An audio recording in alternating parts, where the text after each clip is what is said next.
My ungrateful son and his future in-laws decide to exclude my family from the wedding. So I threw them out of my house that they thought my son owned. My wife and I bought a 4-bedroom house in PA that my son lives in.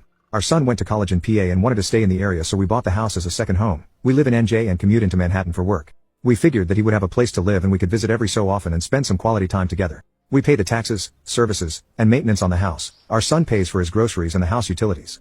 All was going well for a few years. Our son met a girl and they got serious. We eventually met her and she seemed nice enough. They announced their engagement and she moves into the house with our son. Now for the problem, we hold a little get-to-know-you barbecue at the house. My son and daughter are there, as are our son's fiancée and her parents, and sisters. We all seemed to be getting along well when family went into the house along with my son's future mother-in-law and sister-in-law. A few minutes later my wife and daughter come out and are really upset. They come over and tell me we're leaving and driving back to New Jersey. I tried to find out what happened but they were not speaking. Once we got back to New Jersey, they calmed down and told me that our son and his fiancée along with her family didn't want us at the wedding. According to what I was told, we're not their kind of people.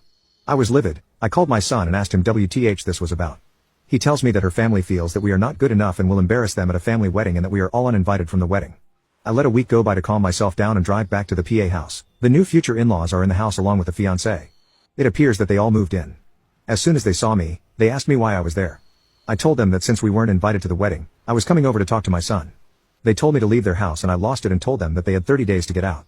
I told them to say to my son, I'm selling the house and he could find somewhere else to live with all of you. I went to a realtor in town and listed the house for sale. They called my son at work and told him what I said. Apparently, they thought that he owned the house. He called me and asked why I was selling his house and I said that I paid for it along with the taxes on it and it is mine. He was living there rent-free, but since he doesn't want us in his new life, he has to get out. I told him the same as I told his future in-laws, they have 30 days to get out, then I'll get a lawyer and get them evicted. Am I the odd for taking a hard stance on this? He is my son but the in-laws seem to take over and we no longer count.